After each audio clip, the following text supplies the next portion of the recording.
Bueno. Tengan todos muy buenos días, hermanos y hermanas. Sean bienvenidos a este segundo servicio que corresponde a la conferencia pública. Este día, el tema a tratar tiene como título claves para leer el Evangelio de Juan y entender su mensaje. El expositor de este día será nuestro hermano René Castillo.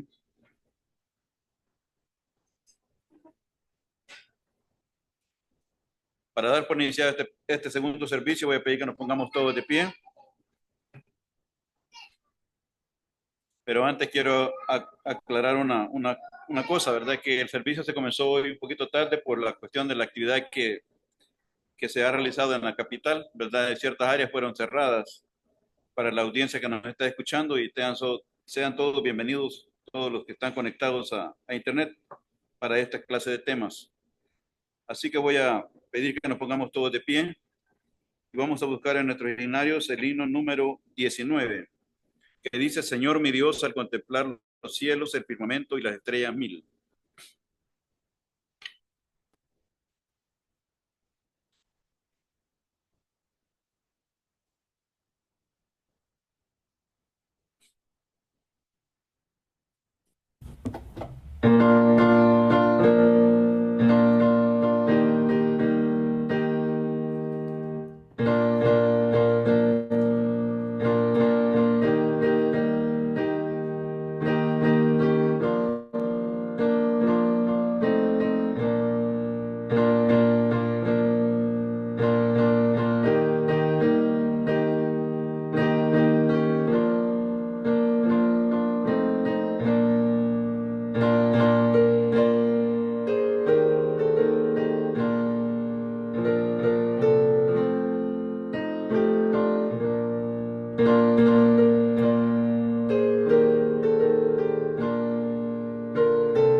Padre nuestro que estás en los cielos, santificado sea tu nombre por sobre todas las cosas. Padre, seguimos en tu presencia en esta mañana, agradeciéndote por este tiempo que nos permite de estar acá reunidos en este lugar con bien, para venir a estudiar tu palabra y aprender más de ella para edificación de cada uno de nosotros. Oramos, Padre, que el tema de esta mañana sea de gran ayuda para cada uno y que nos abra el entendimiento para poder percibir todo el mensaje de esta mañana. Oramos también porque le des palabras de fácil entendimiento a nuestro hermano expositor y así salir todos edificados. Todo esto, Padre, te lo agradecemos en el nombre de tu Hijo, nuestro Señor y Salvador Jesucristo. Amén. Como dije, el tema a desarrollar tiene como título Claves para leer el Evangelio de Juan y entender su mensaje. El expositor será nuestro hermano René Castillo, a quien tengo el agrado de dejar con nosotros.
Bueno, muchas gracias.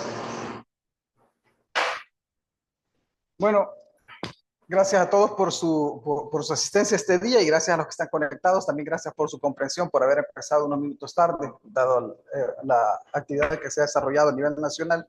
Vamos a empezar leyendo y estudiando el tema claves para leer el Evangelio de Juan y comprender su mensaje. ¿Por qué Juan? ¿Verdad? Bueno, esa es una buena pregunta. ¿Por qué escoger Juan y por qué no escoger Mateo, Marcos, Lucas, que también son parte de los famosos 4 evangelios?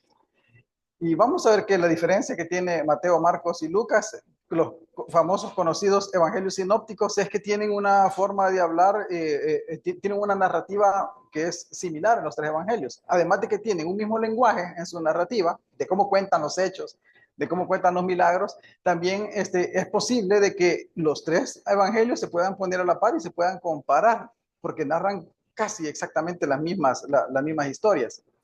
Por eso se le llama sinópticos, porque se puede leer al mismo tiempo los 3. Pero con Juan encontramos un detalle que no se encuentra en el resto de evangelios, y es que Juan no sigue exactamente el orden de los evangelios, no sigue ni el orden cronológico, pero tampoco utiliza el mismo lenguaje que utiliza Mateo, Marcos, Lucas. Esto ha llevado a muchos a hacer muchas teorías del Evangelio de Juan. Y desafortunadamente ha llevado también a muchos a mal comprenderlo, a mal interpretarlo, y a tener un concepto totalmente equivocado de lo que se vierte en Juan. Esta confusión, les diré que no solo abarca el pueblo común como nosotros, ¿verdad? Que simplemente vamos y leemos la Biblia y muchas veces no tenemos el contexto del libro que estamos leyendo, sino que también ha sido motivo de debates para las personas que son académicas, para las personas que son críticas, para las personas que son eruditos bíblicos, siguen debatiendo todavía acerca del Evangelio de Juan. Hoy en esta mañana les traigo una propuesta de cómo leer Juan. Una propuesta que no es complicada, una propuesta que es sencilla, que nos va a llevar paso a paso para comprender cuál es el mensaje que el escritor de Juan quería transmitir a cada uno de nosotros. El mensaje que quería transmitir a su comunidad, porque los evangelios fueron escritos para una comunidad específica, ¿verdad? Habían comunidades donde los autores de los libros estaban a cargo, y ellos, viendo las necesidades de estas comunidades, ellos desarrollaron cada uno de los libros para que eso le pudiera ser de utilidad a la comunidad a la cual iban dirigidos. Por eso hay relatos que, si bien ciertos, son comunes en los cuatro evangelios, hay relatos que no lo son. Hay relatos que solo están en Lucas, relatos que solo están en Mateo, relatos que solo están en Marcos. ¿Qué quiere decir eso? De que eran preparados precisamente para un grupo de personas que tenían dudas acerca del papel de Jesús, tenían inquietudes acerca de sus enseñanzas. Entonces el documento fue preparado precisamente para satisfacer la necesidad de conocimiento y la necesidad espiritual de ese grupo de personas a la cual iba dirigido. ¿Dónde estaban esos grupos de personas? Ese es un motivo de debate. Pero esa es la razón por la cual se preparaban estos documentos, para que las personas tuvieran un testimonio que sirviera para mantener viva la memoria de Jesús. Imagínense que todos están muriendo los discípulos de Jesús, todos los apóstoles ya no están. Es necesario que se pongan a escribir para preservar la memoria de Jesús y que la enseñanza siguiera predicándose fuera de las fronteras de Israel. Entonces vamos a empezar a hablar de Juan, ¿verdad? Precisamente, que es lo que nos trae ahora. Y hemos escuchado de que, o sea, en los libros, a veces nosotros cuando buscamos en diccionarios, buscamos en comentarios, la frase que siempre aparece de Juan es que es el evangelio más valioso de todos y el libro más bello del Nuevo Testamento. Es más, cuando antes, ahora ya no he visto tanto, pero antes, cuando se quería publicitar la Biblia, solo se imprimía el Nuevo Testamento, no se imprimía el Antiguo Testamento. Y se regalaban Nuevos Testamentos, y uno podía encontrar Nuevos Testamentos en los hoteles o en la calle, le regalaban Nuevos Testamentos a uno, ¿verdad? Unos Nuevos Testamentos pequeños. O libros que traían el Nuevo Testamento. Pero después ya no se imprimió el Nuevo Testamento, solo se imprimía el Evangelio de Juan, porque decían de que suficiente con el Evangelio de Juan. Y hay un detalle que debemos de entender al leer la Biblia, que nosotros no podemos leer solo el Nuevo Testamento sin tener de base el Antiguo Testamento, porque el Nuevo Testamento parte de un previo conocimiento del Antiguo Testamento. Y ese mismo principio se aplica para el Evangelio de Juan. Juan se enmarca en un contexto en el que las personas que están escuchándolo conocen los conceptos de los cuales se está hablando ahí. Conocen la historia de Jesús, conocen el papel de Jesús. Entonces, no podemos comprender el mensaje final de un libro si lo aislamos. Por algo existe un canon, ¿verdad? El canon es los libros que componen el Antiguo Testamento y los libros que componen el Nuevo Testamento. Esta lista de libros tiene algo que los ata, tiene un hilo en común, que mantiene la idea desde el principio hasta el final. Si nosotros, es como una cadena, ¿verdad? Como una cadena que tiene muchos eslabones. Si nosotros arrancamos uno de esos eslabones, ya la escritura pierde inspiración, porque ya la escritura ya no funciona. Y muchas veces decimos, ¿cómo puede ser que la escritura pierde inspiración? O sea, no pierde inspiración, pero el fin para el que fue hecha pierde, o sea, ya no cumple con su función.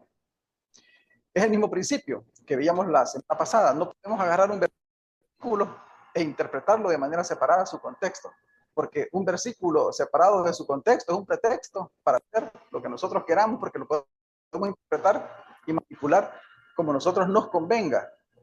Igual sucede, no podemos separar un versículo, pero tampoco podemos separar el Nuevo Testamento. Pero tampoco podemos separar el Evangelio de Juan. ¿Qué le quiero decir a esto? Que no hay un libro superior a los demás. Cada libro en la Biblia tiene una función.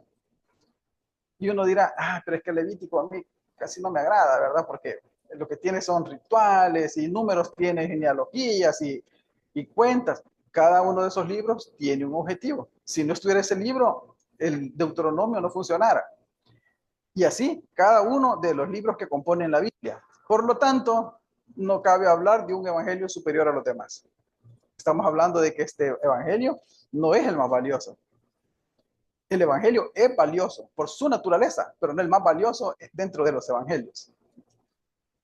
Ahora, hay detalles que podemos considerar. Mateo, Marcos, Lucas, si ustedes se fijan, la forma en cómo describen a Jesús, cada uno lo describe de manera diferente.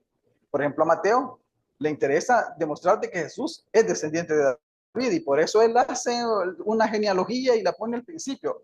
Mateo lo que quiere decir es de que las dos promesas que están en el Antiguo Testamento, hechas a Abraham y hechas a David, se cumplen en Jesús. O sea, él parte de esa verdad. Esa es la intención de él. Lucas no. Lucas lo que le interesa es demostrar, compilar las historias. Él mismo dice, ¿verdad?, que viendo de que habían diferentes historias acerca de Jesús, él vino y las compiló todas y las pone en orden. Y él, bien interesante, él demuestra de que Jesús es hombre, biológicamente. Entonces, ¿por qué? Bueno, Lucas era médico, le interesa bastante que mostrar la naturaleza de Jesús. Igual lo hace Marcos, pero Juan presenta a Jesús de una manera diferente. Juan presenta a un Jesús que a cada rato está diciendo, yo soy la resurrección y la vida. Yo soy el pan vivo que descendió del cielo. Yo soy la luz del mundo. ¿Por qué Juan está tan interesado en mostrar a Jesús de esa manera? Y la cuestión está de que cada uno de los, no es que cada uno de los evangelios cuente una historia diferente y se contradiga. No, cada uno de los evangelios cuenta una historia que complementa al otro. ¿Por qué? Si nosotros nos reunimos acá y vamos a un evento, ¿verdad? Todos cuando se nos reúna vamos a contar diferentes historias de ese mismo evento, pero sigue siendo el mismo evento. ¿Qué es lo que hace un buen investigador? Reúne a todas las personas que fueron, a los testigos que fueron, y entonces empieza a recoger las diferentes perspectivas que tuvieron del evento, las diferentes versiones, y prepara un resumen. Ese es el objetivo de los evangelios. Cuando nosotros vayamos a los evangelios, hagamos ese resumen. Agarremos lo de Mateo, agarremos lo de Marcos, agarremos lo de Lucas y agarremos a Juan. Cada uno de ellos nos cuenta desde su perspectiva lo que más le impactó en sus vidas. Puede ser que un hermano que dé una reflexión aquí al frente, dé una reflexión excelente, pero cuando termina la reflexión, probablemente no fueron las mismas palabras que nos impactaron a cada uno de nosotros, fueron diferentes palabras. A mí me impactó esta parte y a mí me impactó esta otra parte. pero al final todo fue producto de una misma reflexión, de un mismo sermón. Eso es los relatos vertidos en los 4 evangelios. Entonces, no se contradicen, sino que se integran. Es precisamente la diversidad de testimonios lo que ahora nos ayuda a nosotros a conocer la persona de Jesús. O sea, no estamos hablando algunos dicen, bueno, ¿cuál fue el primer milagro? ¿Dónde está el primer milagro? Que Mateo dice Marcos dice Juan dice que fue convertir el agua en vino. Probablemente ninguno de esos fue el primer milagro, ya lo vamos a ver por qué. ¿Verdad? Porque cada uno contaba el primer milagro que él le impactó, que él lo movió y lo hizo confiar que ese hombre que andaban siguiendo era el Mesías. Entonces, estimados, vamos a ver que Juan, a diferencia del resto de evangelios, utiliza un lenguaje especial. Por ejemplo, tenemos en Juan 1 del 12 al 13. Yo los tengo en la pantalla, pero si ustedes lo pueden leer en su Biblia, no hay ningún problema.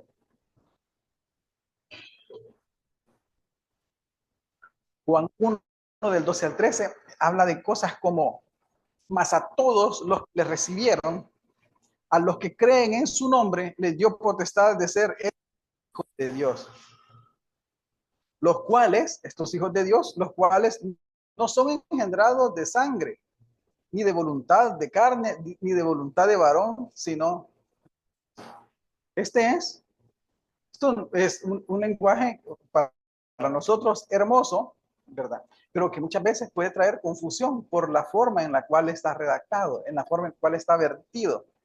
Pero la belleza de este mensaje se encuentra en el hecho de que los que somos hijos de Dios, o sea, son los que no son engendrados de sangre, ni de voluntad de carne, ni de voluntad de varón, sino de Dios. Pero está hablando de que todos podemos ser hijos de Dios. Para ser hijos de Dios, hay una verdad doctrinal también ahí. No tenemos que ser Dios. Simplemente tenemos que ser engendrados por Dios. Ahora la pregunta es, ¿cómo somos engendrados por Dios? Como dice el versículo 13. Esa es la pregunta que nos deberíamos de hacer y esa es la pregunta que quiere el autor que nosotros nos hagamos. Si nosotros somos hijos de Dios, ¿cómo podemos, por naturaleza, verdad?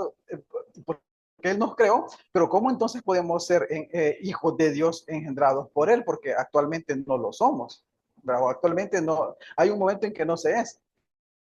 Esas son las preguntas a las cuales nos quiere llevar, Juan. Juan 1.14, siempre ahí mismo, Juan 1.14 dice, y aquel verbo fue hecho carne y habitó entre nosotros. Y vimos su gloria como del unigénito del Padre, lleno de gracia y de verdad.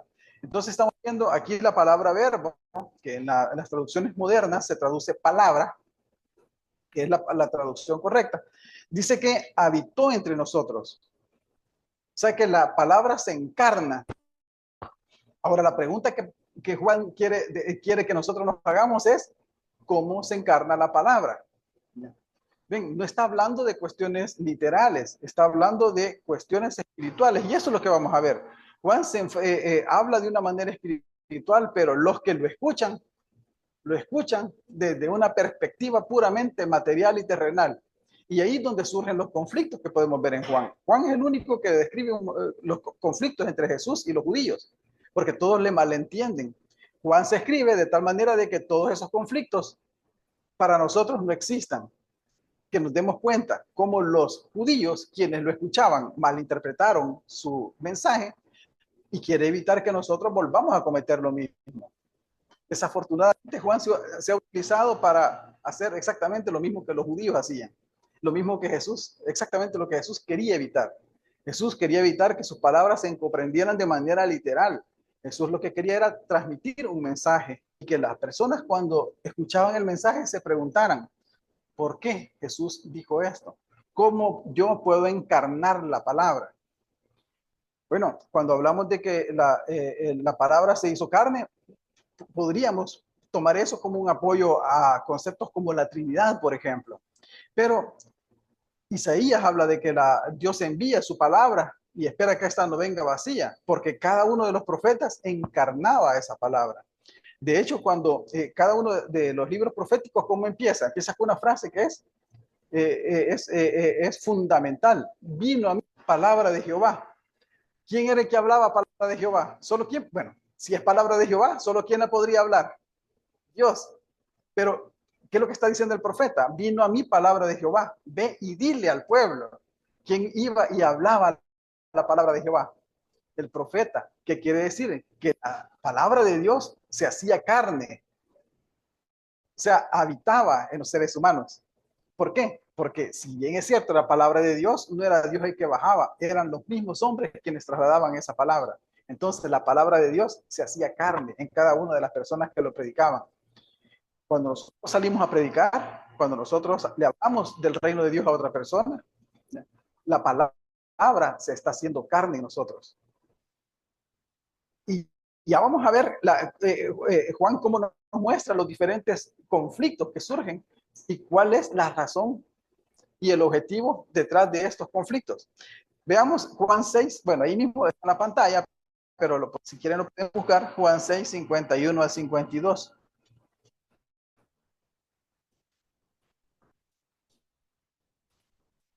Juan 6, 51 al 52. Dice, yo soy el pan vivo que descendió del cielo. Si alguno comiere de este pan, vivirá para siempre. Y el pan que yo daré es mi carne, la cual yo daré por la vida del mundo. Se recuerdan cuando estábamos viendo las figuras literarias el domingo pasado. Si nosotros vemos algo que está fuera de lo normal, en una expresión bíblica, ¿verdad? Si nosotros en el texto encontramos una expresión que está fuera de lo normal, esa expresión es una figura literaria. ¿Cuál es lo que está fuera de lo normal? Aquí en Juan 6, 51 a 52. Que él dice, yo soy el pan que, bueno, que descendió del cielo. Hasta ahí tal vez yo lo pudiera comprender. Cuando ya no comprendo muy bien es cuando dice, si alguno comiere de este pan, vivirá para siempre. Entonces, ¿por qué Jesús está hablando de que si Él es el pan que nosotros lo comamos? Allí hay algo que está fuera de lo normal. Por lo tanto, esa es una figura literaria. ¿Cómo se llama la figura literaria en este caso? Juan está lleno de metáforas. La alegoría y la metáfora son las que gobiernan el mensaje de Juan. ¿Por qué? Porque lo que quería Jesús transmitir era una enseñanza detrás de sus palabras. No simplemente sanar a un paralítico, no simplemente sanar a un ciego. Jesús quería de que las personas aprendieran de que esa sanidad de ese ciego podía impactar sus vidas. Impactaba físicamente la vida del ciego que acababa de recibir la vista, obviamente que sí, pero la intención era que los que estaban alrededor también fueran impactados por la sanidad del ciego y vieran en Jesús que Él era el Mesías, el Cristo que había sido prometido para Israel. Entonces, este tipo de inquietudes, este tipo de expresiones, perdón, ha hecho de que muchos digan, ese es un evangelio que tiene mucha filosofía, ¿verdad? Cuando nosotros leemos un comentario, cuando estamos preparando las clases, cuando vemos el comentario del capítulo 1, precisamente eso dice, Juan es un libro lleno de filosofía, era un libro que ya estaba surgiendo cuando habían otros evangelios gnósticos y que también estaban surgiendo. O sea, vamos a ver que detrás de eso, la lectura de Juan es una lectura simple, no es una lectura compleja. Es una lectura simple cuando nosotros nos ponemos a la par de Jesús y nos ponemos a la par de este personaje que escribió el Evangelio de Juan y escuchamos el mensaje y las palabras espirituales que están detrás de las palabras y el mensaje literal que dijo, ¿verdad? Vamos a ver de que Jesús cada vez que hablaba, él quería que las personas se preguntaran el por qué. Y la intención de Juan de recoger todos esos dichos de Jesús fue que las personas se preguntaran por qué Jesús dijo eso. Entonces, nos vamos a ir a la siguiente diapositiva pensando eso. Cada vez que nosotros leamos una expresión en Juan, fuera de lo normal, es un mensaje que requiere una interpretación espiritual, no una lectura literal. Y la pregunta reflexiva que se espera que el lector de Juan haga es, ¿por qué Juan dice esto? Y luego, que hayamos comprendido por qué Juan dice eso, como nosotros podemos también ser eso.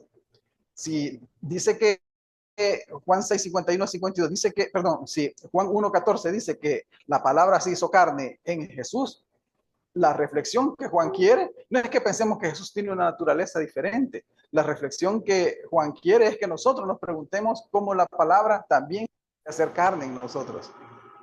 Igual cuando dice yo soy el pan vivo que descendió del cielo. O sea, no está hablando de una forma literal de que Jesús es pan ni que de que hay que comerlo. Está diciendo de que la vida de Jesús provee vida eterna a través de lo que él hizo, a través de la obediencia, pero nos invita a nosotros a que también nosotros seamos el pan vivo que bajó del cielo, para que también otros a través de nosotros puedan obtener vida eterna. ¿Cómo es eso? Me van a decir. Bueno, recordemos a Pablo. Pablo decía con toda confianza, sed imitadores de mí, como yo de Cristo. Esa confianza a través de las cosas que nosotros hacemos es precisamente a lo que el Evangelio de Juan nos invita en esta mañana. Porque Juan es diferente, por lo que acabamos de hablar. El autor no pretende hacer una biografía de Jesús. No pretende narrar sucesos relacionados con la vida de Jesús de forma cronológica. Mateo, Marcos y Lucas tratan de que los relatos de los cuales hablan vayan de una manera cronológica. Empiezan con su nacimiento, siguen con su ministerio, terminan con su muerte. Es casi un orden preciso de cómo las cosas sucedieron. Pero en Juan no aparece eso. O sea, en Juan podemos ver, por ejemplo, cuando Jesús le da vuelta a las bancas, a las mesas del templo, porque están comercializando ahí, y así los cambistas, lo pone al principio del Evangelio, cuando todos los demás, Mateo, Marcos y Lucas, lo ponen al final. O sea, a Juan no le interesa narrar el orden cronológico. Y de aquí, ¿qué va a pensar?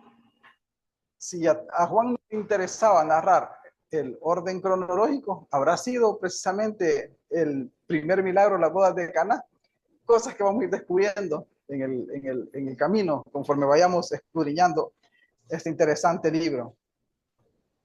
Entonces, bien interesante que había ¿por qué Jesús escoge este tipo de lenguaje? Porque probablemente había una comunidad que entendía este lenguaje. La comunidad para la que fue dirigida el libro comprendía muy bien este tipo de expresiones. Entonces, el autor escoge todas aquellas palabras de Jesús y todos aquellos eventos de Jesús de tal manera de que este grupo de personas a las cuales fue dirigido el Evangelio de Juan lo comprendieran, porque ellos manejaban ese tipo de lenguaje. Ellos utilizaban ese tipo ellos lo comprendían de esa forma y lo expresaban de esa forma, el mensaje del Evangelio. O sea, ellos tenían palabras como esto de la palabra se hace carne, estas expresiones metafóricas, ¿verdad? Que tenían un significado más allá de lo que aparentemente podían aparentar decir. Entonces, Juan captura todas estas vivencias de Jesús. O sea, si yo voy a dirigir un escrito para que lo comprendan acerca de la vida de Jesús y conozco algunos aspectos propios de la comunidad, yo creo que lo que más le va a impactar a esa comunidad son todos aquellos eventos, aquellos milagros, aquellas palabras que Jesús dijo, con las cuales ellos se identifiquen. Juan se escribe de esa manera, escribe para que ellos se identifiquen con Jesús y puedan aceptarlo como su Salvador. Entonces, vamos a ver de que Juan lo escribe para contarnos qué es lo que hizo Jesús, qué es lo que hacen los otros tres evangelios. Los otros tres evangelios escriben para contarnos lo que Jesús hizo.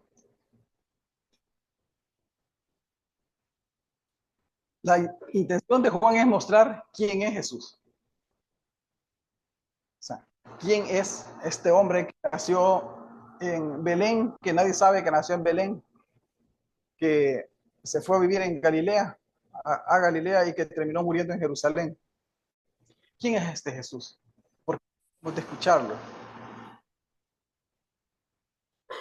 De esta manera, Juan transmite a través de sus ideas, a través de símbolos y metáforas.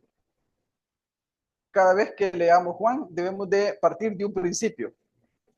Todo lo que leemos en Juan no es lo que parece. Primer principio que vamos a establecer al momento de leer Juan. Todo lo que leamos en Juan no es siempre lo que parece. Para leer Juan, debemos de leerlo 2 veces, tal vez 3, y probablemente un poco más, para poder capturar cuál es ese mensaje. Y la pregunta que siempre debemos de llevar cuando leemos Juan es, ¿por qué Jesús dijo eso? Y cómo eso se encarna en nosotros, cómo eso nos sirve a nosotros, porque la intención de Juan era recordarle esas palabras de Jesús a este grupo de personas, a la iglesia, ¿verdad? Recordarle esas palabras, pero para que esas palabras las hicieran suyas, de tal manera que la persona se preguntaba, eso dijo Jesús, que era él, ¿cómo puedo yo ser también eso? ¿Cómo puedo desarrollar yo también ese mismo papel? Y aquí les voy a mostrar algo que es particular y especial en Juan. Están viendo en la pantalla es la estructura de Juan, una estructura que no tiene ningún otro evangelio. Porque les digo de que la intención de Juan no era escribir eventos de manera cronológica, conforme iban pasando los hechos. ¿Por qué Juan no debemos de interpretarlo de manera literal en lo que dice? Sino que debemos de buscar el mensaje, el trasfondo de ese mensaje. ¿Cuál es la enseñanza espiritual que Jesús quiere transmitir con esa metáfora? Esa es la palabra, esa es la pregunta que nosotros tenemos que hacernos. Porque tiene 4 partes bien identificables el Evangelio. Una que es el prólogo que todos lo conocemos, en el principio del verbo, ¿verdad? Que aparece en el versículo 1, termina en el versículo 18, pero después viene la segunda parte. Viene una narrativa donde encontramos exactamente 7 milagros. Y no solo vamos a encontrar en Juan 7 milagros, vamos a encontrar 7 días al principio, vamos a encontrar 7 veces que él dijo. ¿Dónde más hemos leído esa estructura de 7, 7, 7, 7? 7 copas, 7 trompetas, 7 iglesias. Ahora ven por qué muchos asocian también el Apocalipsis de Juan con Juan, ¿verdad? Aunque algunos creen que es otro Juan, pero bueno, pero tiene la misma estructura y tiene el mismo lenguaje. Eso nos dice de que no fue escrito de manera normal, digamos, sino que fue estructurado de manera especial. Tenía un objetivo especial el Evangelio de Juan. No era simplemente una biografía. Y vamos a ver más adelante, por ejemplo, que la palabra milagro no aparece en el Evangelio de Juan, sino que Juan no lo llama, aparecen 7 milagros, exactamente 7 milagros, pero no lo llama milagros. Juan es el único que a los milagros los llama señales. ¿Por qué? Preguntas que nosotros tenemos que hacernos. ¿Por qué no aparece la palabra milagros en Juan? ¿Y por qué aparece la palabra señales? Y ustedes me dirán, ¿cuál es la diferencia entre una señal y un milagro? Bueno, un milagro es algo que sucede, causa o no causa impacto. Pero una señal es algo que sucede, aunque no sea milagro, a veces, ¿verdad? Pero que impacta a los demás, impacta a la persona. O sea, los milagros, Jesús hizo muchos milagros, pero ¿cuántos impactaron en las personas que lo escucharon? Saber. Ya, es más, algunos lo querían matar porque hacía milagros, no lo impactó en nada. Pero Juan le llama señales. ¿Por qué? ¿Y por qué 7? ¿Cuántos milagros hizo Jesús? Bueno, Juan al final, él mismo va a decir, ¿saben qué? Jesús hizo muchas más señales que esta y dijo muchas más palabras que esta. Pero las que se han escrito, dice el evangelista al final de este libro, Juan, se han escrito para que sepáis que Jesús es el Cristo. Ahí nos dice la intención. Juan es igual que Mateo. Que Lucas. Lucas al principio, él dice, he tenido a bien en ordenar todas las cosas y escribírtelas, ¿verdad? Y ponerlas en orden para que todos sepan las cosas como sucedieron. O sea, él dice el objetivo. Entonces, ¿qué quiere decir? Que hizo un trabajo, vino, ordenó todo y contó la historia de Jesús. ¿De acuerdo? Pero Juan al final dice, miren, hubieron muchas cosas, pero para el libro yo escogí precisamente solamente estas cosas, porque estas eran las más importantes que ustedes tenían que saber, ese grupo de personas que tenían que saber, porque esas eran las que necesitaba la comunidad para motivarse, ¿verdad? Probablemente estaban pasando un periodo de crisis y estas palabras llegaron como agua que les refresca, como una agua viva que les da vida. Y por eso la figura del agua permanece constante en el Evangelio de Juan, porque el agua es en Medio Oriente símbolo de vida. Entonces, este libro fue escrito precisamente para eso. Fue escrito y compuesto para dar esa motivación y dar ese consuelo a ese grupo de personas que estaban necesitando del mensaje de Jesús. Juan lo dice al final. Y luego habla de la pasión y resurrección de Jesús y luego el epílogo. Y vamos a ver un dato bien interesante acerca del epílogo. El epílogo es la conclusión del libro, ¿verdad? Preguntas entonces, ¿por qué se llaman signos? En Juan 2:11, por ejemplo, 4:54, no se le llama milagros, se le llama signos. Y lo que decíamos anteriormente, no aparece la palabra milagro en Juan. Son cosas que uno no nota. Bueno, pasamos y no notamos que la palabra milagro no aparece en Juan. Pero para comprender el mensaje de Juan, ahora es importante que lo sepamos. Igual lo que ya decíamos, ¿por qué si Juan 20:30 dice que hizo muchas otras señales que no están escritas en este libro? ¿Por qué solo escogió 7? El relato no solo nos habla del milagro, sino de que el milagro es una señal, tiene un mensaje más allá del hecho milagroso. Ok, vamos a ver entonces. Ahora, ¿cómo interpretamos las señales o signos? Porque es la misma palabra. En griego, signo y señal es exactamente lo mismo. De hecho, en inglés igual es la misma palabra, ¿verdad? Signo y señal. Los signos o señales tenían un objetivo, ¿verdad? Tenían como objetivo mostrar quién era Jesús. Sin embargo, las personas no veían eso, las personas que estaban alrededor. Las personas veían la necesidad física o social o material, pero no notaban cuál era el mensaje espiritual.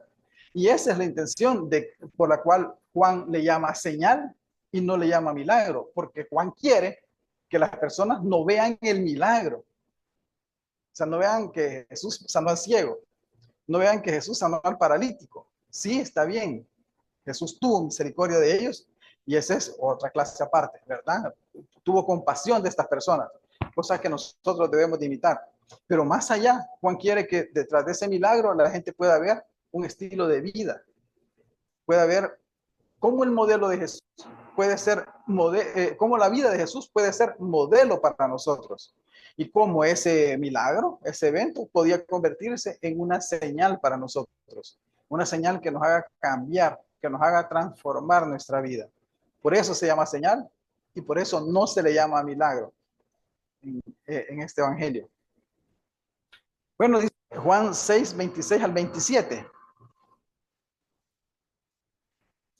Bueno, ¿qué es lo que acaba de pasar en Juan 6? ¿Cuál es el contexto? Se recuerdan que había un montón, habían 5,000 personas y no había nada que comer. Y alguien dice, mire, Jesús les dice, denles de comer ustedes.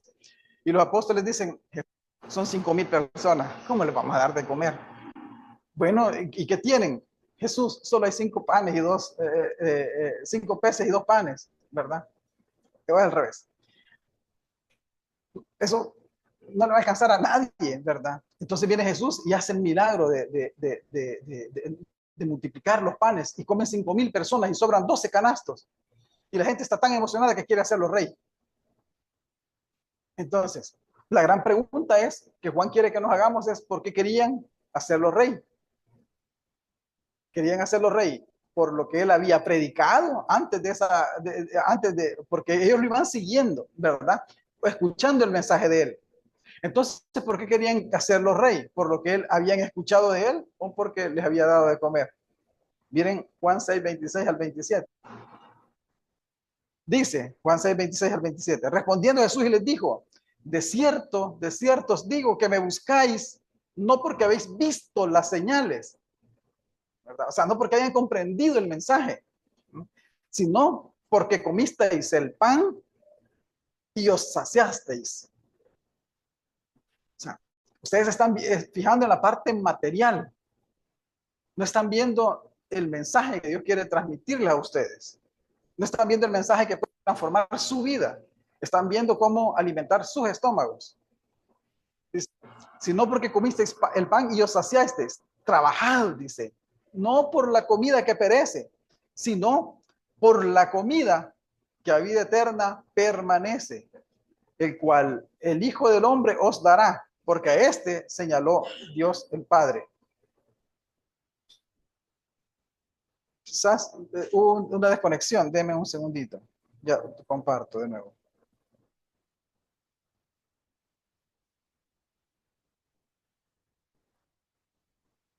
Deme un segundito.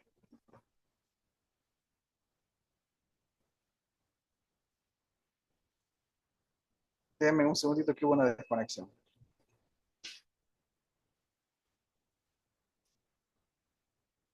Parece que se desconectó todo, ¿verdad?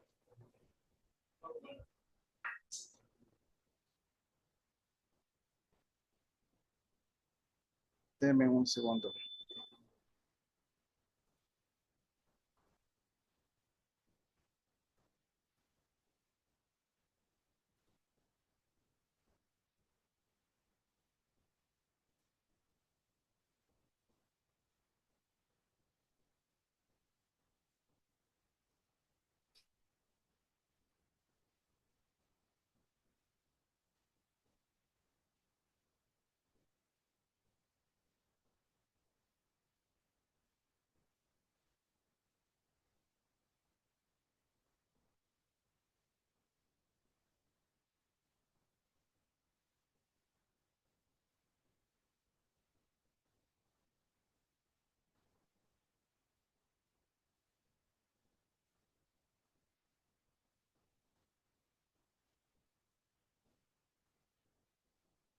Yo creo que si me dan paso ahí, siga, gracias.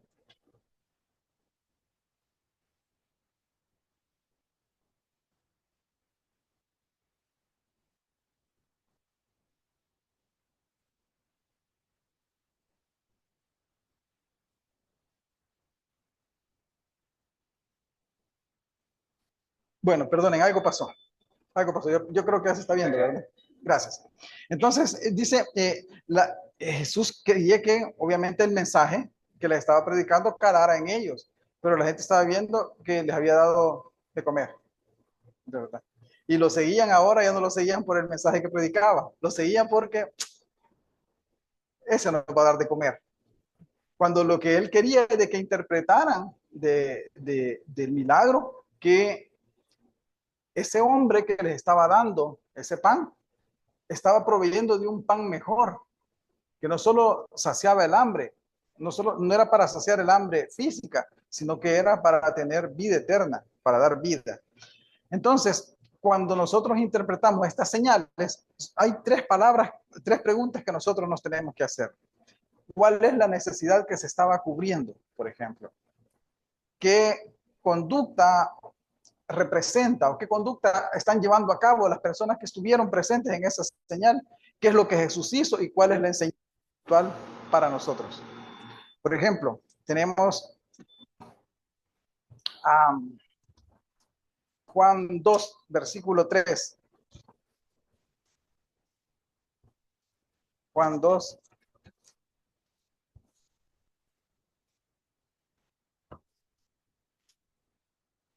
Juan 2, 3,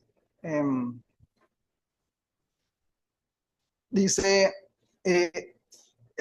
van a una fiesta, a una boda, ¿verdad? En Caná de Galilea van a una boda. Muchos dicen, el punto es que se les acabó el vino. Recuerden que las bodas en ese entonces duraban 7 días, entonces había que tener comida y vino para 7 días, ¿verdad? No es como las fiestas de boda de ahora, en una hora comen y nos vamos para la casa, no, ahí eran 7 días. Entonces el vino se termina.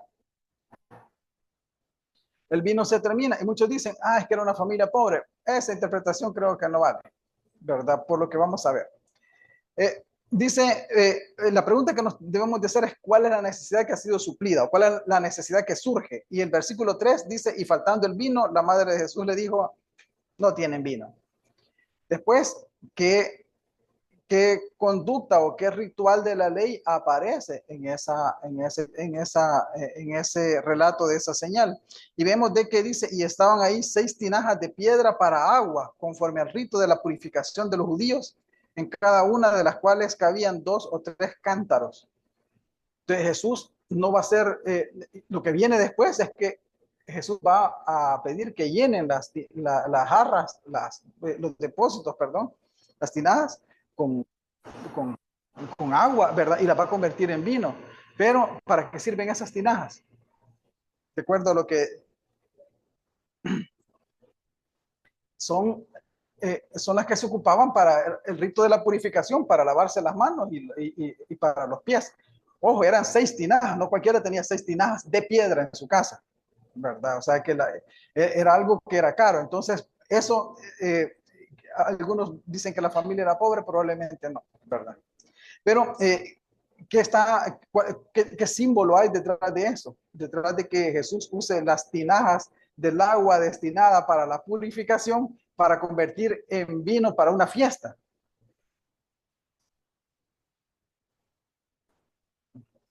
¿Qué mensaje quiere transmitir Jesús con eso?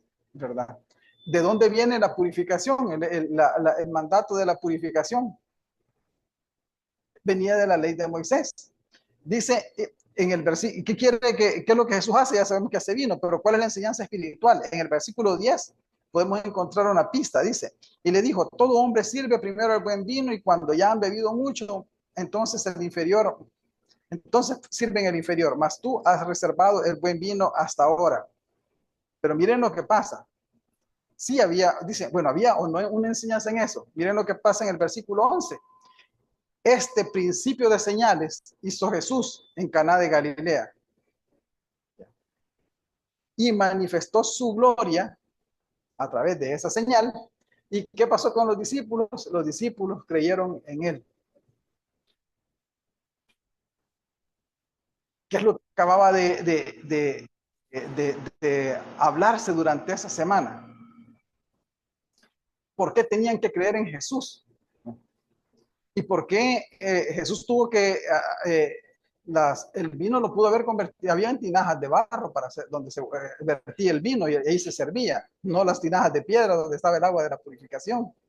¿Por qué Jesús decide hacer eso? ¿Por qué porque es importante que Juan mencione que el mayordomo diga al final de que el mejor vino quedó para el final y no al principio? Tenía el mismo objetivo, pero el mejor vino queda para el final. Se recuerdan, nadie pone vino nuevo en odres viejos, sino que el vino nuevo se pone en odres nuevos, porque si lo pone en odre viejo, el odre viejo se revienta. No. Jesús está transmitiendo un mensaje. ¿Qué está diciendo? ¿Qué representan las tinajas? Probablemente las tinajas representan la ley, y les digo por qué. Porque la intención si se fijan, el capítulo 2, en el versículo 1 dice al tercer día, pero ya han pasado 4 días de que Juan empieza a hacer su narrativa. Entonces, ¿por qué a Juan le interesa decir que en el séptimo día Jesús inició con estas señales? ¿El séptimo día de qué? Esto no es desde el nacimiento de Jesús, no es de la historia de Jesús, no es nada de eso. Lo que está narrando desde el versículo, desde el capítulo 1, en el versículo 19, es el debate de quién es Jesús. Y la gente tiene preguntas, y no preguntas hacia Jesús, las tiene no con Jesús, ¿verdad? Porque Jesús todavía no se ha manifestado al público. El único que se ha manifestado al público es Juan el Bautista. Y a Juan el Bautista, en el versículo 21 del capítulo 1, dice, y le preguntaron, ¿qué pues? ¿Eres tú Elías? Dijo, no soy. ¿Eres tú el profeta? Y respondió, no. Ojo, esto va a servir porque más adelante vamos a ver por qué Jesús dice, yo soy. Porque ¿qué es lo que está diciendo Juan? Cuando le dicen, ¿eres tú Elías? ¿Eres tú el profeta? ¿Cuál es la respuesta de Juan? No soy. Eso nos va a servir más adelante para responder el por qué dice Jesús, yo soy. Muchos ven cuando dice yo soy, ese es el nombre de Dios, ¿verdad? Que se menciona ahí. Y se ha creado una gran teoría diciendo de que Jesús al decir yo soy se estaba autoproclamando o manifestando su naturaleza divina, ¿verdad? Y por eso él usa el yo soy, porque yo soy es la frase que Dios utiliza cuando se manifiesta a Moisés en la zarza ardiente. No tiene nada que ver, simplemente es una respuesta a las primeras preguntas, una respuesta a lo que la gente decía. Y la pregunta, o sea, para saber la respuesta tenemos que saber cuál era la pregunta. Y la pregunta que la gente se hacía era, Juan, vos sos el profeta. Por cierto, ¿cuál profeta?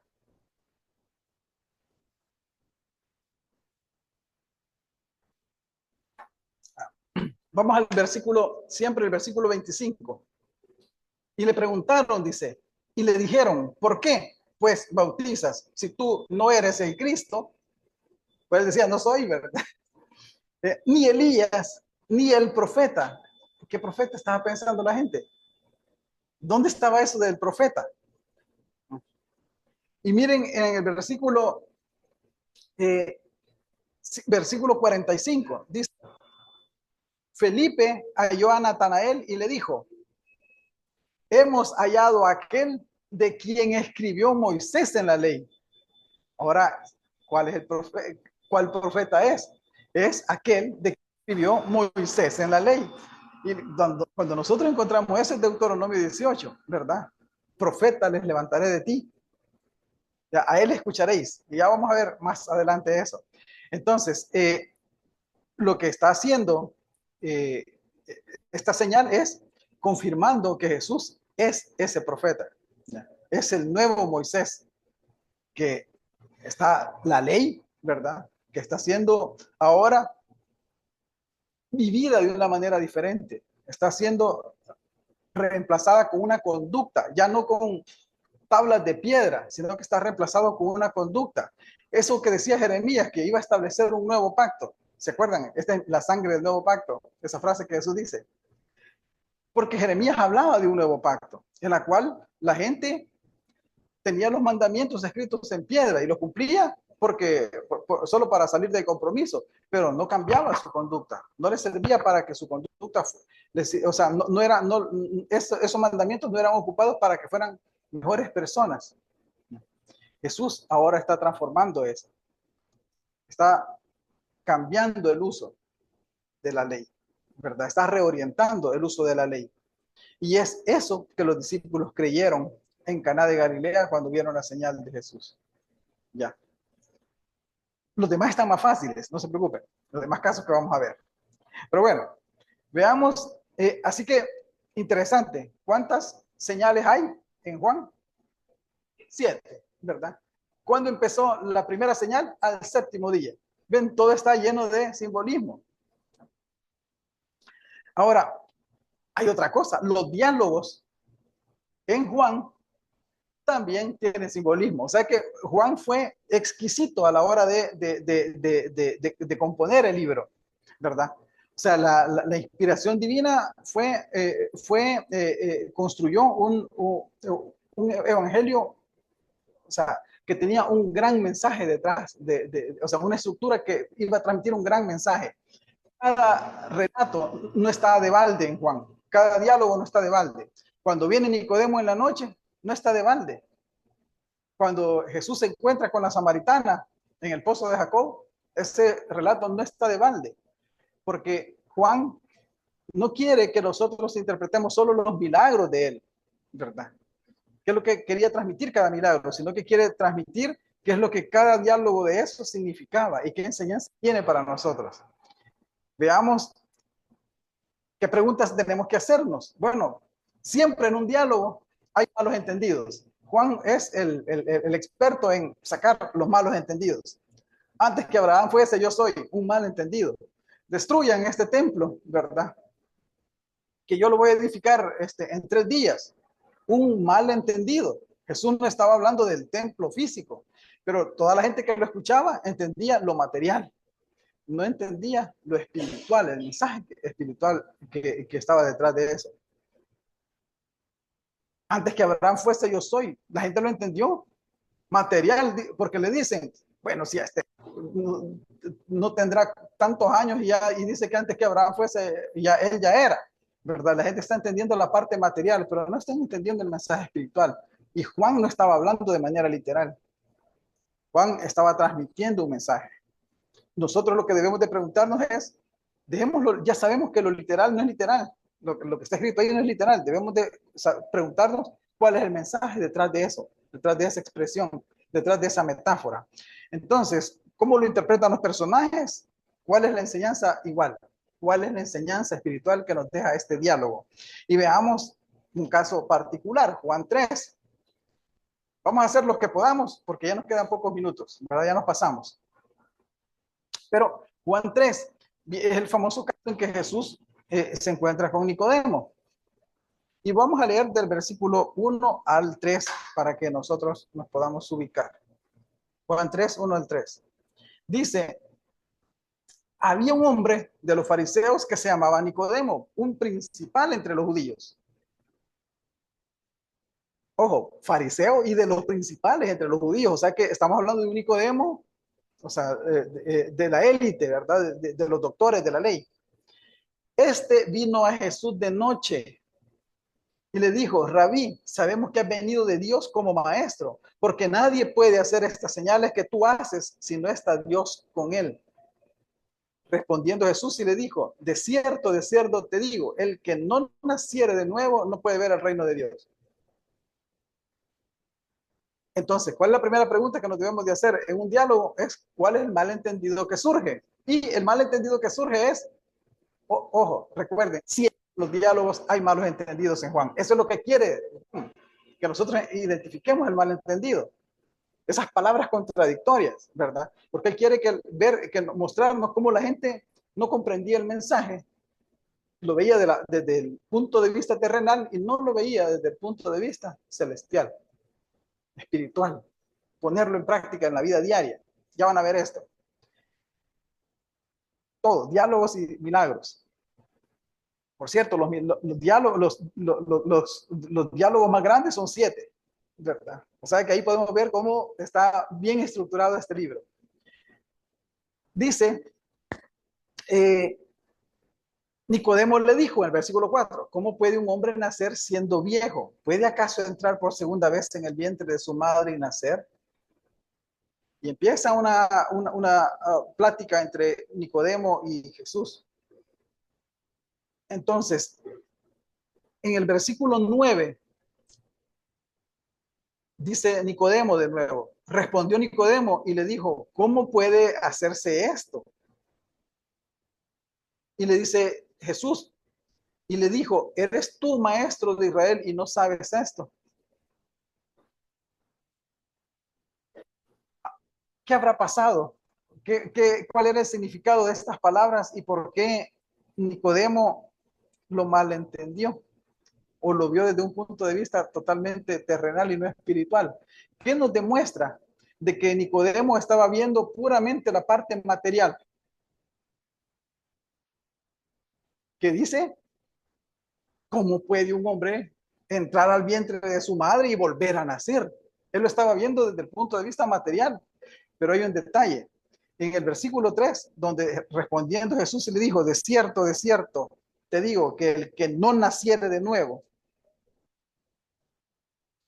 no puede ver el reino de Dios. Esa parte, el que no naciere de nuevo, tiene dos formas de traducirse. Nacer de nuevo, ¿ya? Y la otra es nacer de lo alto. ¿Qué quiere decir? Que tiene un significado material, humano, ¿ya? Y tiene un significado espiritual. Y Nicodemo, que era doctor de la ley, ¿por cuál se fue? ¿Por qué creen que Nicodemo se fue por el lado material y no por el lado espiritual? No porque no lo haya entendido. Era el doctor de la ley.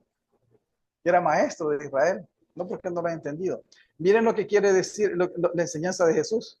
Y Nicodemo esto le va a servir, porque Nicodemo va a ser uno de los testigos de Jesús al final. Pero esta experiencia va a transformar a Nicodemo. Y eso es lo que Juan nos quiere transmitir.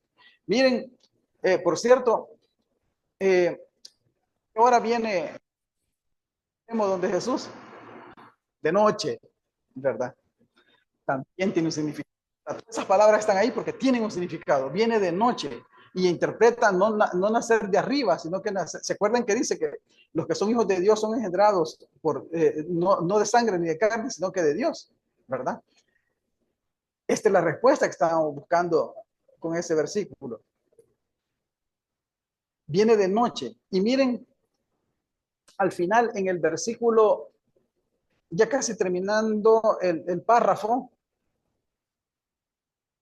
en el versículo 18 y 19, siempre Juan 3, 18 y 19, dice, el que en él cree no es condenado, pero el que no cree ya ha sido condenado, porque no ha creído en el nombre del unigénito Hijo de Dios. Recuerden, creer en el nombre significa en la persona, ¿verdad? El nombre está de más ahí, es una figura literaria. 19 dice, y esto es la condenación, que la luz vino al mundo y los hombres amaron más las tinieblas, porque sus obras eran malas. Porque todo aquel que hace lo malo aborrece la luz, no viene a la luz para que sus obras no sean reprendidas, mas el que practica la verdad viene a la luz para que sea manifestado que sus obras son hechas en Dios. ¿Por qué tuvo que mencionar Juan específicamente que Nicodemo había venido en la noche?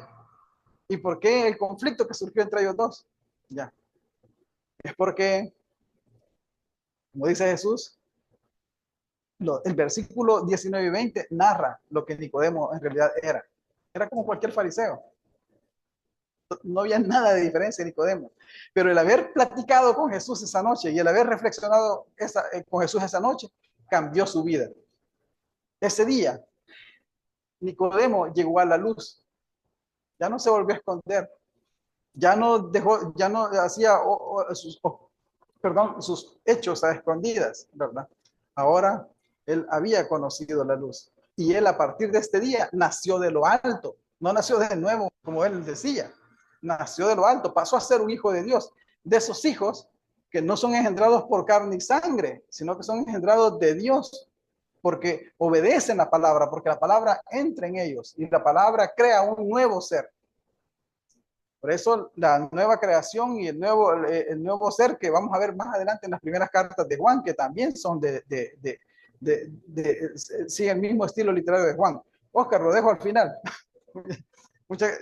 Al final le doy espacio, sí, para terminar. Entonces, estimados, ven, igual con la mujer samaritana, hay un montón de malos entendidos en el relato de la mujer samaritana. Por ejemplo, en el capítulo 4, ¿cuál es el malentendido? Veamos en el capítulo 4 dónde está el malentendido. El problema es de que la mujer samaritana viene al mediodía, ya hemos hablado de este punto. Viene al pozo a sacar agua al mediodía. La primera pregunta que nos debemos de hacer es parte del contexto social, ¿verdad? Es por qué la mujer viene al mediodía. Porque si todas las mujeres venían y hablaban, es más, la mañana y la tarde era como el momento en que las mujeres del pueblo se reunían para hablar, pues era el momento social y se reunían en el pozo. Ya. ¿Por qué viene ella sola al mediodía? Preguntas que nos tendríamos que hacer. Eso indica de que, aparte de que era despreciada por ser samaritana, pero ninguna otra samaritana está llegando con ella al mediodía. O sea que también hay algo que ha marcado a esta mujer en su vida, que la marquina, que la hace diferente al resto, y ella sola prefiere venir al mediodía. Al mediodía es el peor momento para jalar agua.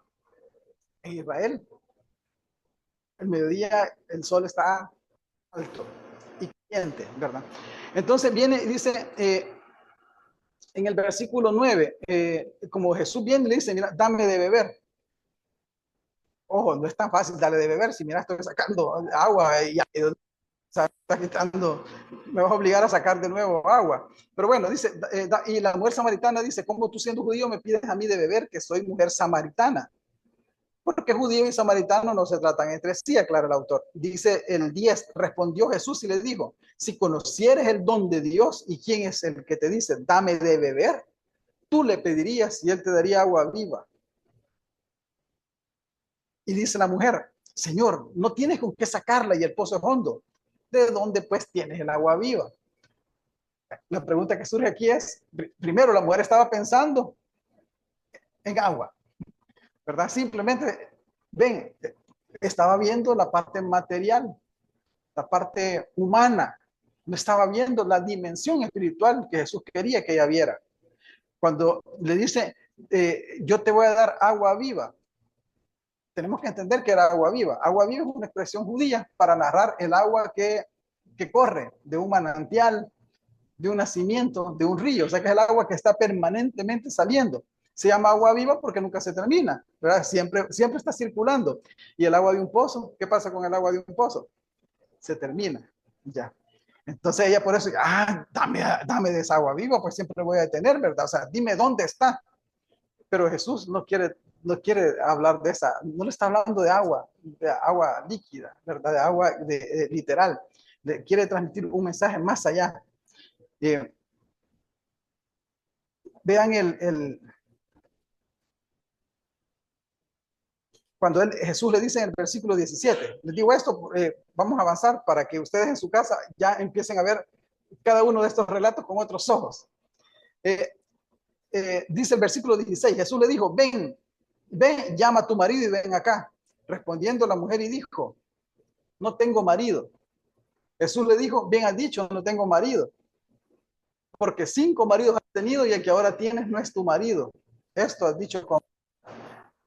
¿Qué es eso? ¿Por qué le dijo Jesús, 5 maridos has tenido y el que ahora tienes no es tu marido? ¿Qué cosas está tratando Jesús de hacer con esta mujer? ¿Qué mensaje le quiere transmitir? Y podemos ver más adelante que la mujer en su pueblo era una mujer que era escuchada. Era una mujer que iba, predicaba y todos la escuchaban. Entonces, no es que llevaba una vida de prostituida, ¿verdad? Era una mujer que por sus condiciones o por sus circunstancias había tenido 5 maridos. No sabemos, bueno, se había muerto, no sabemos. Pero esa mujer era escuchada en su pueblo. Era una mujer que tenía la capacidad de convocar al pueblo y de decirle, ¿verdad? De transmitir el mensaje.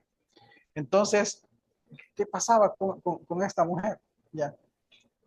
Y era porque en ese entonces alguien que había enviudado 5 veces, digamos que sí, no, esta mujer está condenada, ¿verdad? Nadie se le acercaba.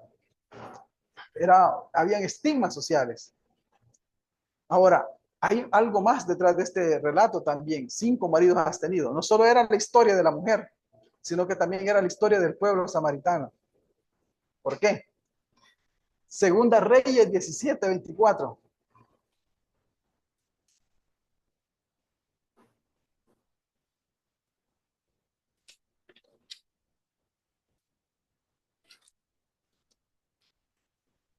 Reyes 17:24. ¿Cuál era la historia del pueblo samaritano?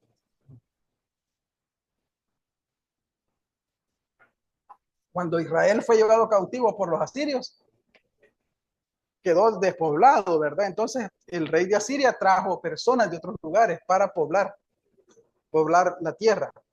En el 24 dice, y trajo el rey de Asiria gente de Babilonia. Uno, ¿verdad? Vayan contando las naciones. Babilonia, Cuta, Aba, Amat y de Sefarbaim, y las puso en las ciudades de Samaria, en el lugar de los hijos de Israel, y poseyeron a Samaria y habitaron en sus ciudades. ¿Cuántas ciudades eran? ¿Cuántas naciones habían llegado? ¿Cuál fue el problema de los samaritanos? Ahí. Versículo 29. Pero cada nación se hizo sus dioses y les pusieron en los templos de los lugares altos que habían hecho los de Samaria, cada nación en su ciudad donde habitaba. Cada nación se hizo sus dioses. 5 naciones, 5 ciudades, 5 templos. y ninguno de esos era el Dios verdadero. O sea, habían sido traídos para acá, pero esa es la característica de los samaritanos. No adoraban al Dios verdadero. Después les vienen a enseñar acerca de Yahvé, de Jehová, ¿verdad? Y adoran a Dios, pero siguen adorando a sus dioses anteriores. Para ellos está sus dioses, sus 5 dioses, y también está el Dios de Israel. Entonces, ahora vamos a Juan de nuevo y vamos a leer este relato. 5 maridos has tenido y el que ahora tienes no es tu marido. Ahora tienen un altar en el monte de Gerizim a Jehová. Ya. 5 maridos has tenido y ese tampoco es tu marido. ¿Qué mensaje quiere transmitir? No solo le está hablando de su vida, está hablando de la historia de su nación. Ya. Al Dios que decís que adorás, no lo adoran, no lo conocen. Y miren la respuesta de la mujer. Versículo 19. Le dijo la mujer, Señor, me parece que tú eres profeta. Esta parte tiene que ver con su historia personal. Sí, Señor, he tenido 5 maridos, ¿verdad? Pero la siguiente, el 20. Nuestros padres adoraron en este monte y vosotros decís que en Jerusalén es el lugar donde se debe adorar. Sí, Señor, hemos tenido 5 dioses. Y el que ahora tenemos, ahora te pregunto, ¿dónde debemos de adorar? ¿Aquí o en Jerusalén? ¿Verdad? Entonces, y ahí empieza otro diálogo que hace que esta mujer samaritana comprenda cuál es el mensaje de Jesús. Esta mujer samaritana va a su pueblo y la gente le cree, y, ¿verdad? Ahí es donde vemos de que no es una persona que estaba, que nadie le iba a creer a una mujer que llevaba una mala vida, ¿verdad? Pero esta plática con Jesús transformó la vida de la samaritana. Y así cada uno de los diálogos que encontramos en Juan transforman vidas. No veamos en Juan la parte terrenal. Y es una invitación. Nosotros fijamos siempre nuestros ojos en la parte terrenal. Lo que vamos a comer, lo que vamos a ver mañana, las preocupaciones. Sí, está bien. O sea, tenemos que ver cómo salimos adelante. Pero sobre todo nosotros debemos de reflejar en nuestra vida ese pan de vida que nos mostró Jesús. Todo esto va a pasar y tenemos que sobrevivir, pero pese a todo esto, pese a todos los problemas que podamos enfrentar, ante todo debemos de vivir como hijos de Dios. Debemos de ser luz para el mundo. Y van a ver esto que les acabo de decir acá. Bueno, les voy a pasar la diapositiva y luego van a ver otros puntos en la diapositiva. Pero porque Jesús usa la frase yo soy, y vamos a ver que usa 7 frases para decir yo soy. Yo soy el pan de vida, yo soy la luz del mundo. Pero en Mateo 5, 14, 16, Jesús dice, yo soy la luz del mundo. Jesús no está diciendo que Él es divino. Jesús está diciendo lo que Él hace. En Mateo 5, 14, 16, ¿qué dice Jesús? Vosotros sois la luz del mundo. ¿Saben que el yo soy que habla Jesús en Juan? Es para que nosotros digamos, yo soy la luz del mundo. Yo soy el pan de vida. Yo soy el buen pastor. ¿Saben que dice que el buen pastor su vida da por las ovejas, verdad? Dice Juan. Dice que el buen pastor escucha, las ovejas escuchan la voz y lo siguen. ¿Saben cómo se pastoreaba en Medio Oriente? En Medio Oriente había un pastor, fuera de Israel, había un pastor y echaba las ovejas adelante y las arriaba y las metía al corral. En Israel no. En Israel el pastor iba adelante, les hablaba. Así como cuando hablamos a veces con nuestros perritos, ¿verdad? Que les hablamos con amor. El pastor le hablaba a las ovejas y caminaba adelante y las ovejas le seguían. Jesús dice, los fariseos han sido de los pastores como las demás naciones, que a latigazos, ¿verdad? Arriaban al ganado. Pero Jesús es de las personas que escuchaban la voz y lo seguían. Él iba adelante. Las ovejas iban detrás. Entonces, yo soy el buen pastor, no es solo para que Jesús lo diga. Juan lo está diciendo para transmitirlo. Más adelante en la primera carta de Juan dice, quien dice que cree en Jesús debe de andar como él anduvo. ¿Por qué creen que al final Jesús le dice a Pedro, pastorea mis ovejas, porque le está diciendo, yo soy el buen pastor, ahora quiero que tú seas el buen pastor. Pastorea mis ovejas. Así que cada uno de estos 7 yo soy que ustedes ven, no son identificaciones divinas, atributos divinos de Jesús, sino que son roles, son papeles que cada uno de nosotros está llamado a desempeñar. Ahora, aparte de estos 7, hay otros yo soy. 31 veces aparece la frase yo soy en el libro de Juan. ¿Por qué tanto yo soy? Y no vamos a leer esta diapositiva, nos vamos a ir a un versículo al final, a Juan. ¿Se recuerdan la primera, con cuáles preguntas abre el Evangelio? Las preguntas hacia quién iban, hacia Juan el Bautista, que le decían, ¿eres tú el profeta? Y él, la respuesta era, no, yo no soy. ¿Por qué creen entonces que Jesús sí decía, yo soy? Es para responder precisamente esa pregunta. Lo que no era Juan, lo era Jesús. Juan 20, versículo 31. Juan 20, 30 y 31, vamos a leer. Denme 5 minutos y termino, por favor. Dice, hizo además Jesús muchas otras señales en presencia de sus discípulos, las cuales no están escritas en este libro. O sea que las 7 señales fueron escogidas, seleccionadas para transmitir un mensaje, ¿verdad? Y dice, pero estas se han escrito para que creáis que Jesús es, no Dios.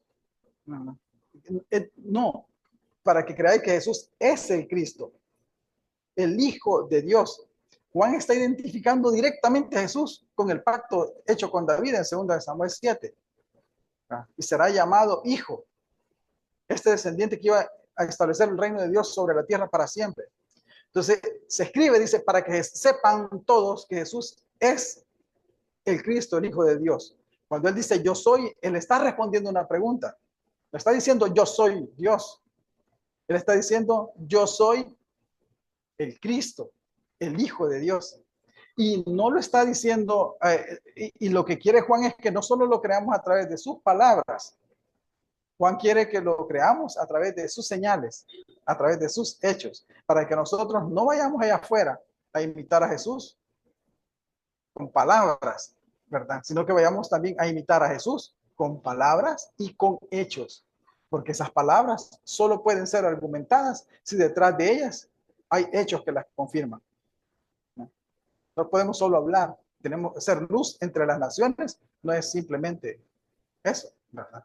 Tenemos que mostrar, ¿cómo mostramos que somos luz? Solo les voy a comentar un poco acerca del discípulo amado.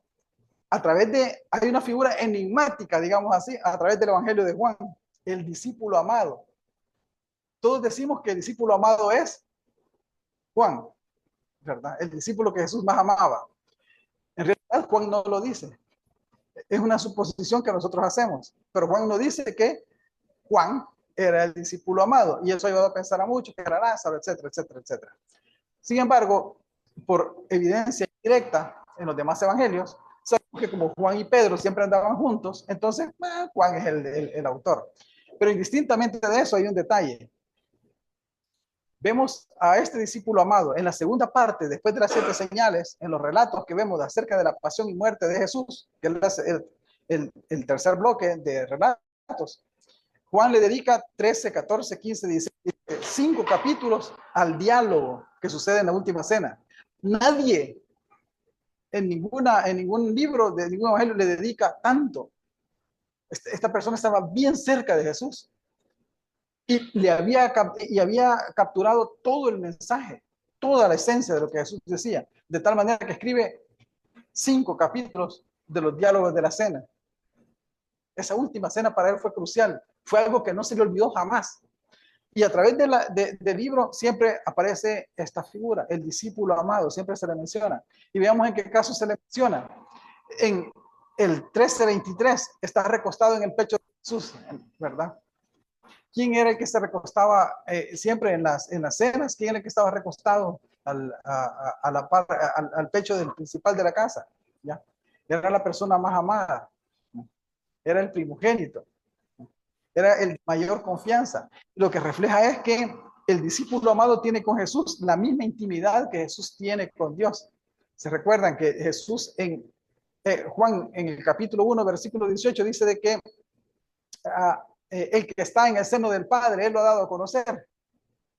Está reflejando esta misma unión, esa misma intimidad. Y eso es lo que Jesús quiere de cada uno de nosotros. Por eso Él ora y dice que ellos sean uno, como tú y yo somos uno, como yo, Padre, como yo soy en ti, también ellos sean en mí y también sean en ti, ¿verdad? Dios quiere que esta comunidad sean uno, ¿verdad? Que tengan esa intimidad con Dios y con su Hijo Jesús. ¿Quién es el que aparece con esa intimidad a través del libro? Es el discípulo amado. Además, el único discípulo que sigue a Jesús hasta la muerte es él. No es Juan, porque no lo dice el libro. Nosotros creemos que es Juan, ¿verdad? Pero el libro no lo dice. Pero el único discípulo que sigue a Jesús hasta la muerte es el discípulo amado. ¿Se acuerdan? Que cuando llegaron, llegó Pedro y Juan. Sí lo dicen los otros dos, sí lo dicen los otros evangelistas ponen a Pedro y Juan siempre, pero no se menciona que Juan estaba ahí. Pero en el evangelio narra cómo Pedro niega a Jesús 3 veces antes de entrar donde a Jesús lo tienen preso. Ya, lo niega a la entrada, lo niega 2 veces adentro. Entra Pedro. Juan también entra, o sea, dice, no, pero yo sigo diciendo Juan. Vamos a asumir que el discípulo amado es Juan, ¿saben? Para no confundirnos. Entonces, pero este discípulo amado entra, ya. Hace malabares para entrar. Y uno dice, pero él entró porque era amigo del sacerdote. Pero Pedro también entró, él pudo entrar. Solo que Pedro, desde que entró, empezó a negarlo. No, yo no lo conozco, yo no lo conozco, yo no lo conozco. Ya. Pero el discípulo amado no lo niega. Ya. Cuando Jesús es llevado a ser crucificado, no hay nadie con Jesús. Solo las mujeres, ¿verdad? La mamá de Jesús y su tía y su amiga, ¿verdad? Pero de todos los discípulos, de los 12 apóstoles, si es que Juan, el discípulo amado está ahí presente. O sea que fue el que le fue fiel a Jesús hasta el momento de su muerte. Mientras otros huyeron o lo negaron, el discípulo amado permanece fiel. En la tumba vacía, que dice que nosotros creemos que fue Pedro y Juan, ¿verdad? Pero sigo diciendo, sí fue Juan, quizás por la evidencia externa que tenemos, pero en el Evangelio dice que Pedro y el discípulo amado llegaron a la tumba. ¿Saben quién entró primero? Pedro entró primero y vio, se salió, o sea, estaba aturdido de lo que estaba pasando, y Juan no entró, o sea, solo Pedro entró y Juan se quedó afuera. El discípulo amado se quedó afuera y después entró. Y dice que cuando entró, vio y creyó. ¿Por qué de Pedro no dijo que había creído? Los demás discípulos, los demás evangelios dicen que Pedro se maravilló. Pero maravilló la palabra maravillarse en griego no significa maravillarse exactamente como lo entendemos ahora, sino que estaba aturdido, no hallaba cómo cruzar sus pensamientos. Pero el discípulo amado vio y creyó. Y cuando Jesús está resucitado y ellos están pescando en la noche y Jesús les dice, hey, muchachos, ¿tienen algo de comer?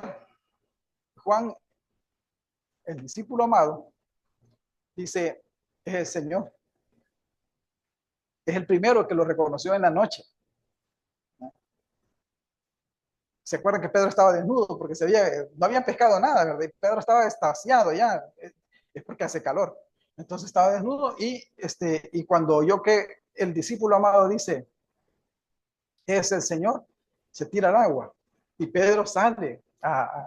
Pero es una historia interesante, cómo Pedro y este discípulo amado se intercalan en la historia, pero el discípulo amado es el primero que lo reconoce. Así que en resumen, estimados, el discípulo amado, el escritor de este libro, es el único discípulo que estuvo dispuesto a morir por Jesús. De todos huyeron. Solo el discípulo amado estuvo con él hasta el último. Entonces, quiero contarles un dato curioso. El capítulo 21, si ustedes ven en sus libros, el capítulo 21, si ustedes recuerdan Deuteronomio, el último capítulo habla de la muerte de Moisés. Entonces, Deuteronomio fue escrito por Moisés. ¿Cómo es posible que el último capítulo narre la muerte de Moisés? Y lo que pasa es que fue otro autor que lo complementó con la muerte de Moisés.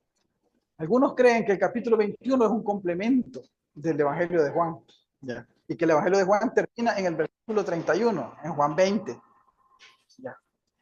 Hay un dato que nos lo tenemos que llevar para la casa ahora. ¿Ya? Dice en el versículo, el versículo 20, dice, volviéndose Pedro vio que le seguía el discípulo a quien amaba. Jesús, dice. Siempre así lo menciona, no menciona nombre. El mismo que en la cena se había recostado al lado de él y le había dicho, Señor, ¿quién es el que te ha de entregar? Cuando Pedro le vio, dijo a Jesús, Señor, ¿y qué de este? Jesús le dijo, si quiero que él quede hasta que yo venga, que a ti, sígueme tú. Este dicho se extendió entonces entre los hermanos, que aquel discípulo no moriría. Pero Jesús no le dijo que no moriría, sino que si quiero él que quede hasta que yo venga, que a ti. Este es el discípulo que da testimonio de estas cosas y escribió estas cosas y sabemos que su testimonio es verdadero. Algunos creen de que este capítulo fue escrito por un autor diferente, discípulo del autor del libro, porque Juan ya había muerto, o el discípulo amado, el autor ya había muerto, y lo hizo para aclarar ese punto, esa leyenda que se había corrido acerca de que el discípulo amado no iba a morir. ¿De dónde salió esa leyenda de que el discípulo amado no iba a morir?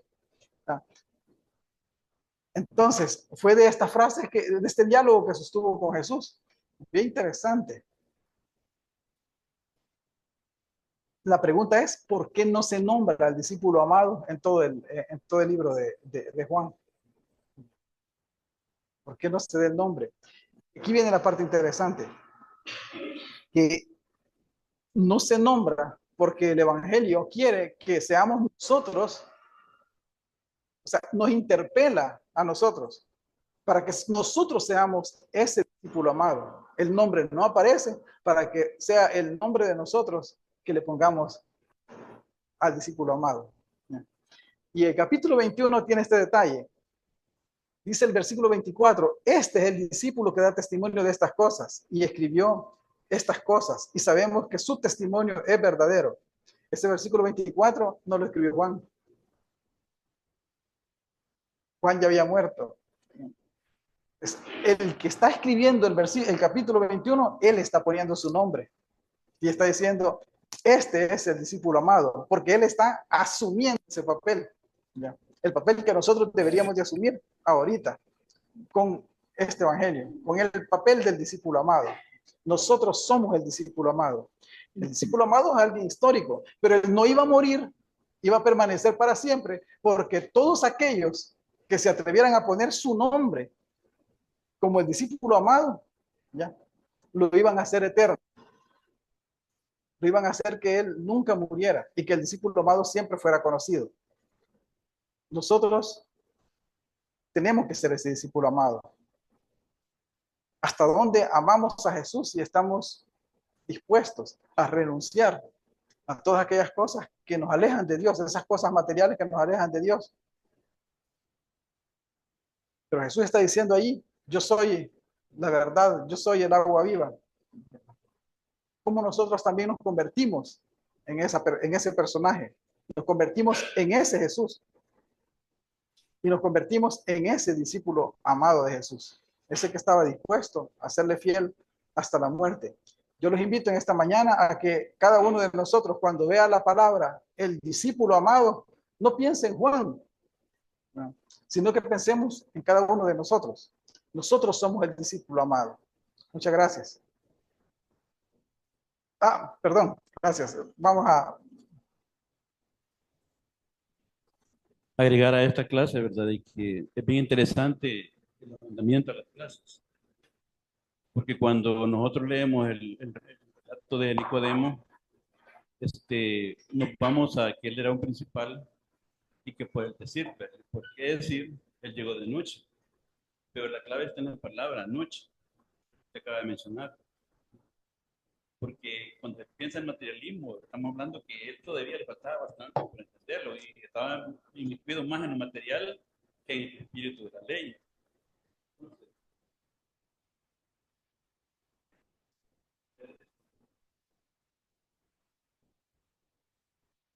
Y Pablo utiliza los mismos términos que utiliza Pablo. Entonces dice, porque todos vosotros sois hijos de luz e hijos del día. No somos de la noche ni de las tinieblas. Por tanto, durmamos, por tanto, dice, no durmamos como los demás, sino velemos y seamos sobrios. Aquí viene la palabra clave.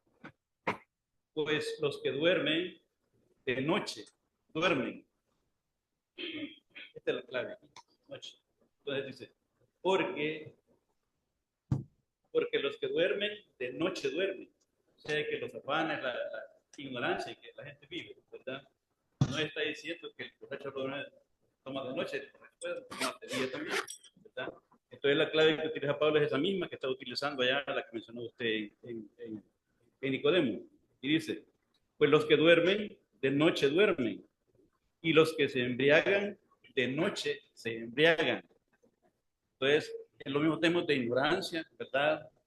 En este caso, pues era por igual. O sea, que Pablo está utilizando la misma palabra acá, y esto es necesario que nosotros le busquemos la parte para entenderla mejor esta parte, ¿verdad? Porque no, Sí, no vamos a caer prácticamente en este punto sí, de lo que Pablo está sí, diciendo. sí, sí, ¿verdad? sí. Entonces, es igual Sí, a el contraste entre la noche, el día, la luz y la oscuridad. Sí, sí.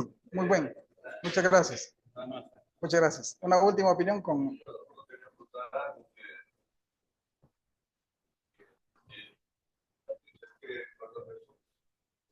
Comenzó su ministerio, era como de 30 años, para no decir que de 30 años exactamente, porque Ajá. está la palabra como. Sí, Entonces, pero ¿de dónde se deduce que Jesús vivió 33 años? Es porque esto se deduce por Juan, porque Juan es el único que habla de las tres Pascuas. La primera Pascua, la segunda Pascua y la tercera Pascua. Entonces, de ellos se deduce, pues no es que la Biblia diga que murió de 33 años, ¿verdad? Sino que se deduce que 33 años por las tres Pascuas que Juan menciona, y es el único que menciona las tres Pascuas, Juan. sí, sí, sí, sí. De hecho, Juan es el utilizado para eso.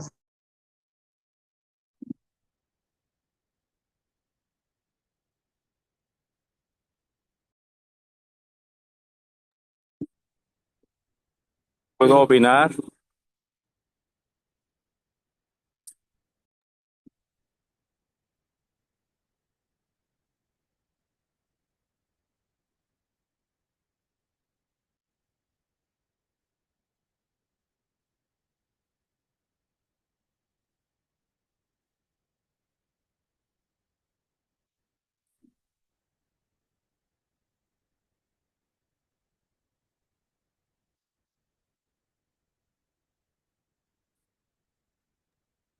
Hola, hola. Se pidió el audio. Permítame, solo se vuelve a conectar y ya le brindamos la palabra para que usted pueda opinar.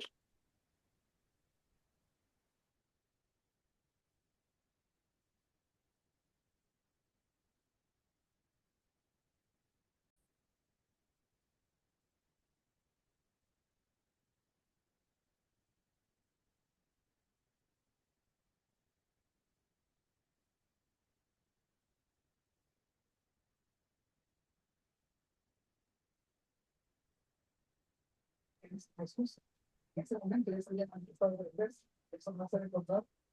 Siempre se supone que vamos a pedir, y también al versículo Pedro, ahí los más poderosos para pelear a Pedro.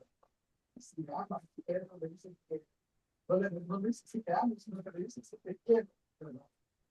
que hace que Pedro sienta vergüenza con Jesús y no manifestaba que lo haga, porque él estaba como el discípulo amado lo amaba, porque estaba dispuesto a ir hasta la muerte. ¿Por qué?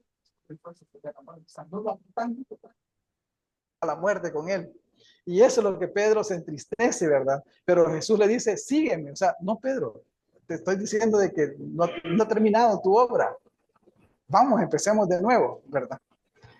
Pero es parte de los relatos conmovedores del Evangelio de Juan. ¿No?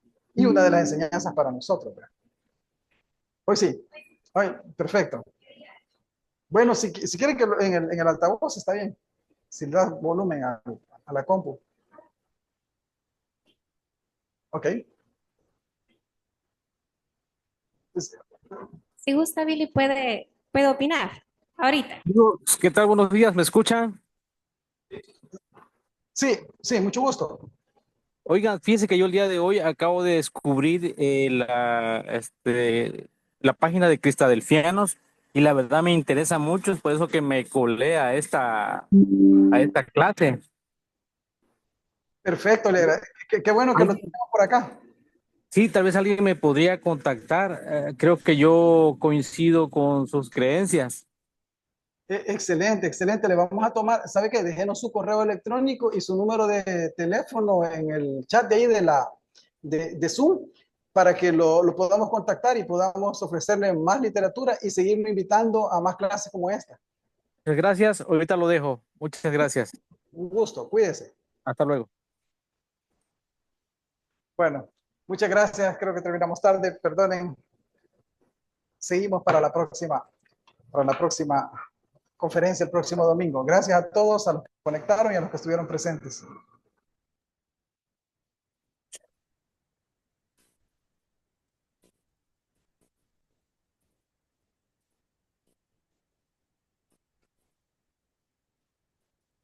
¿Dónde está el chat?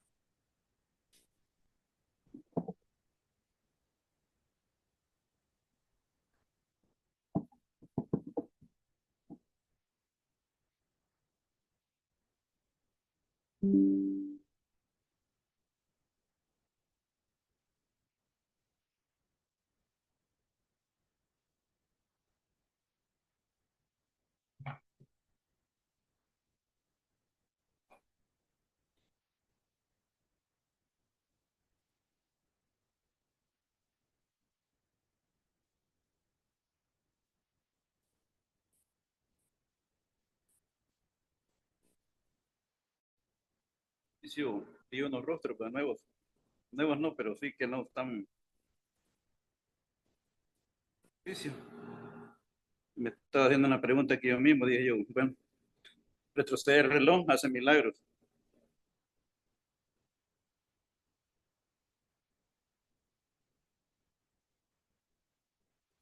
Le damos las gracias a nuestro hermano René Castillo. Gracias a cada uno de ustedes por su asistencia. Para los que ya estamos pues más comprometidos con esta iglesia, sabemos de que en la antesala tenemos folletos que de una u otra manera pues enseñan acerca de los temas que aquí se exponen. Están a la disposición a la salida de este local.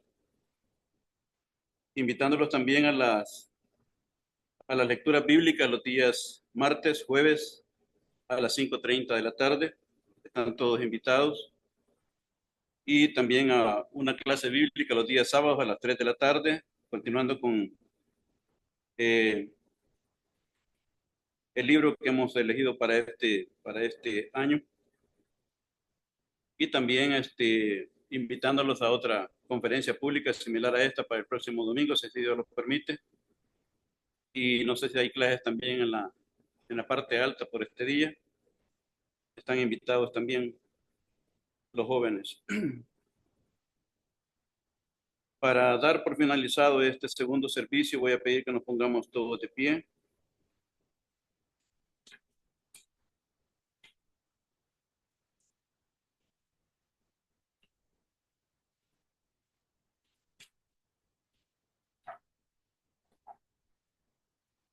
Y vamos a buscar en nuestros himnarios el himno número 146. Voy a pedirle a quizá a nuestro hermano Walter que nos haga la oración final al final de este cántico.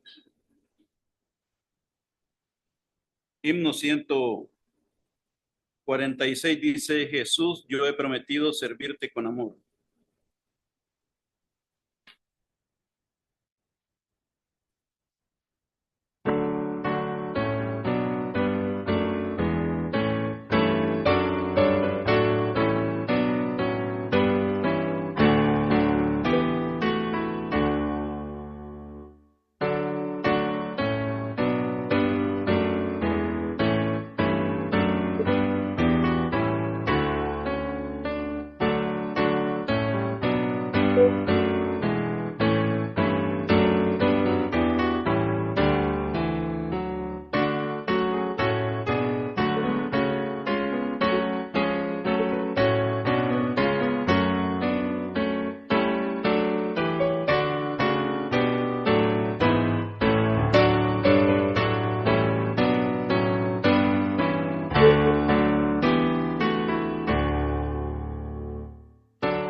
Bien, vamos a orar.